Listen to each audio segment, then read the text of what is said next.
Gusto ng mga tao, lahat ng tao ngayon ayaw na magbayad ng tax dahil sa nangyayaring ito. Ang gusto ko lamang pong linawin, Ginoong Pangulo, tama po, naniniwala po ako na ang tao'y galit na.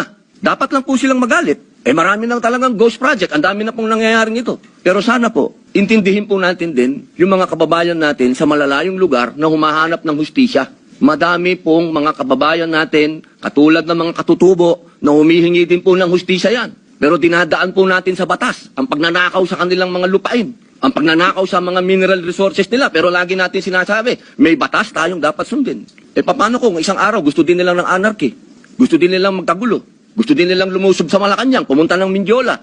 Yun po yung mga bagay po na dapat po natin ding isipin. Ako po'y hindi kontra kahit kanino dito. Ako po'y #1 supporter ng lahat nandito. Pero pagdating po sa usapin, na tayo'y magkakaroon na naman ng pag-aaklas. 20 taon na po ako sa Mindanao. Alam po yan ng kapatid ko na si Senator Mig Subiri na umiikot dyan sa mga liblib na lugar para kumbinsin ng mga taong sumunod tayo sa batas.